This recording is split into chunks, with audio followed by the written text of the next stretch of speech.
మీరు అనుకున్న పనులు ఎందుకు జరగవో తెలుసా?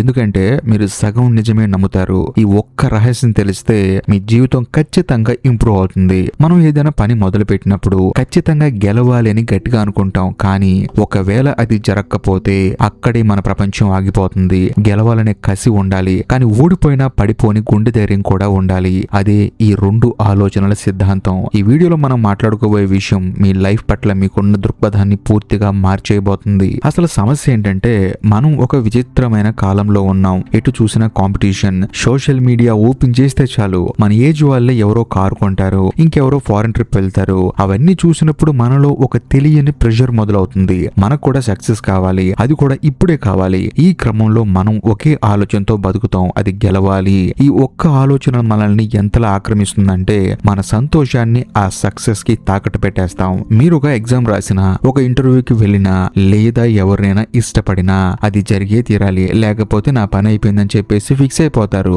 సమస్య ఇక్కడే మొదలవుతుంది. ఎప్పుడైతే మనం రిజల్ట్ మీద ఇంతలా డిపెండ్ అవుతామో మన ప్రశాంతత మన చేతుల్లో ఉండదు. ప్రతి చిన్న అడ్డంకి మనకి కొండంత సమస్యలా కనిపిస్తుంది. గెలవాలనే కోరిక ఉండటం తప్పు కాదు, కానీ గెలవకపోతే తట్టుకోలేని బలహీనత ఉండటమే అసలైన సమస్య. ఈ మైండ్ సెట్ వల్ల మనం నిరంతరం ఒత్తిడిలో బతుకుతున్నాం. మనలో చాలా మందికి రాత్రిపూట నిద్ర పట్టదు. పొద్దున్న లేవగానే ఏదో తెలియని భయం. ఎందుకు, ఎక్కడ ఓడిపోతామో అని చెప్పేసి. ఈ భయం మనల్ని పని చేయనివ్వదు, కేవలం ఆలోచించేలా మాత్రమే చేస్తుంది. అసలు ఈ సమస్య మనకి ఎందుకు వస్తుందంటే చిన్నప్పటి నుంచి మనకి నేర్పించేది ఒకటే. స్కూల్లో చదువుకునేటప్పుడు ఫస్ట్ రావాలి, అందులోనే ఏదైనా స్పోర్ట్స్ లో అయితే గెలవాలి, అప్పుడే మీకు వాల్యూ ఉంటుంది. మన సమాజం సక్సెస్ ని నెత్తిన పెట్టుకుంటుంది, ఫెయిల్యూర్ ని అసహించుకుంటుంది. అందుకే మనందరం ఏంటంటే ఓడిపోతే నాకు గౌరవం ఉండదని చెప్పేసి బలంగా నమ్ముతూ ఉంటాం. మన మెదడు ఎప్పుడు ఒకే వైపు ఆలోచించడానికి అలవాటు పడిపోయింది. దాన్ని సింగిల్ థాట్ ప్రాసెస్ అంటారు. మనం ఒక పని మొదలు పెట్టినప్పుడు మన మైండ్ కేవలం పాజిటివ్ రిజల్ట్ ని మాత్రమే ఊహించుకుంటుంది. దాన్ని లా ఆఫ్ అట్రాక్షన్ అనో లేకపోతే పాజిటివ్ థింకింగ్ అనో అనుకుంటాం. కానీ రియాలిటీ వేరుగా ఉంటుంది. లైఫ్ అంటే సినిమా కాదు. మనం రాసుకున్న స్క్రిప్ట్ ప్రకారం జరగడానికి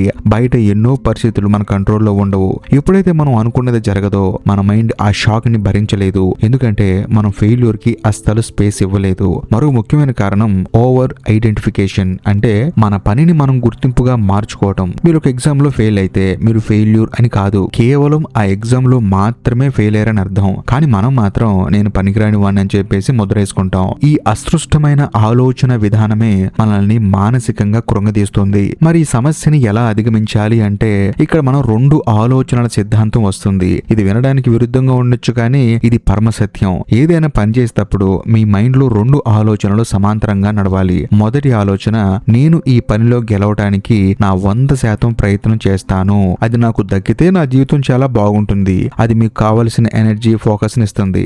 రెండవ ఆలోచన, ఒకవేళ రాత్రింబవళ్ళు కష్టపడినా, నా ప్రయత్నం ఫలించకపోయినా నా లోపల ఉన్న ప్రశాంతత నేను కోల్పోకూడదు, నా జీవితం ఇక్కడితో ఆగిపోకూడదు, నేను మళ్ళీ ఇంకో దారి వెతుక్కుంటాను. అంటే ఒక కారు కొన్నప్పుడు దాంతో పాటు వచ్చే రిస్క్ ని, యాక్సిడెంట్ ని కూడా మనం అంగీకరించినట్టే ఒక లక్ష్యం కోసం పోరాడుతున్నప్పుడు ఫెయిల్యూర్ ను కూడా ఒక ఆప్షన్ గా ముందే అంగీకరించాలి. ఎప్పుడైతే మీరు ఓడిపోయినా పర్వాలేదు అని సిద్ధపడతారో అప్పుడు మీ మీద ఉన్న ప్రెషర్ అనేది తగ్గిపోతుంది. భయం లేని చోట పర్ఫార్మెన్స్ అద్భుతంగా ఉంటుంది. మీరు గెలవడానికి ఆడే ఆటకి, ఓడిపోకూడదు అని ఆడే ఆటకి చాలా తేడా ఉంటుంది. భయం పోతే మీరు ఫ్రీగా ఆడతారు, అప్పుడే సక్సెస్ రేట్ పెరుగుతుంది. గుర్తుంచుకోండి, గెలవటం అనేది మీ చేతుల్లో ఉండొచ్చు, ఉండకపోవచ్చు, కానీ ఆ గెలుపోటముల వల్ల ప్రభావితం కాకుండా ఉండడం మాత్రం ఖచ్చితంగా మీ చేతుల్లోనే ఉంది. కాబట్టి ఆ ఆలోచనని మాత్రం బలంగా నమ్మండి. సరే, ఇదంతా బాగానే ఉంది, దీన్ని అప్లై చేసి నా జీవితాన్ని ఎలా మెరుగుపరుచుకోవాలి అంటే మాత్రం ఈ రెండు ఆలోచనల సిద్ధాంతాన్ని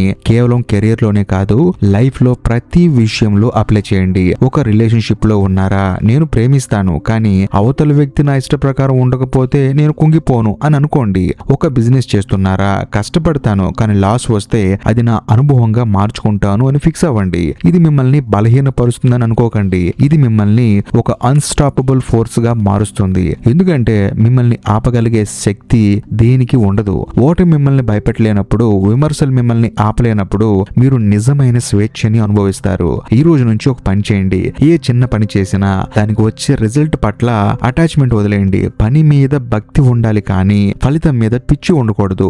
రోజులో కనీసం 10 నిమిషాలు మౌనంగా కూర్చొని మీతో మీరు మాట్లాడుకోండి. నా సంతోషం వేరే వాళ్ళ చేతుల్లో లేదు, నా సక్సెస్ మీద ఆధారపడి లేదు, నేను ఈ క్షణంలో ఉన్నాను, ఇది చాలు అని మీకు మీరు చెప్పుకోండి. మీరు అనుకున్నది సాధించకపోతే ప్రపంచం మునిగిపోదు, కానీ మీరుగా ఉండటం మానేస్తే మాత్రం మీ ప్రపంచం మునిగిపోతుంది. అందుకే పోరాడండి, కసిగా పోరాడండి, కానీ ఆ పోరాటంలో మీ చిరునవ్వుని మాత్రం పనంగా పెట్టకండి. ఈ క్షణం నుంచి ఒక కొత్త వ్యక్తిగా మారండి.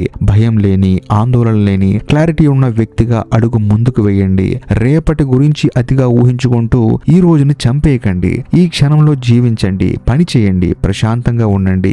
జీవితం అంటే కేవలం గమ్యాన్ని చేరుకోవడం కాదు, ఆ ప్రయాణాన్ని ఆస్వాదించటం. చివరిగా ఒక మాట, మీరు ఇప్పటి వరకు ఏదైనా సాధించలేదని బాధపడుతున్నారా, లేక ఆ సాధించే క్రమంలో మిమ్మల్ని మీరు కోల్పోతున్నానని భయపడుతున్నారా? అసలు మీ లైఫ్ లో మీరు ఇష్టపడి చేస్తున్న పని ఏంటి?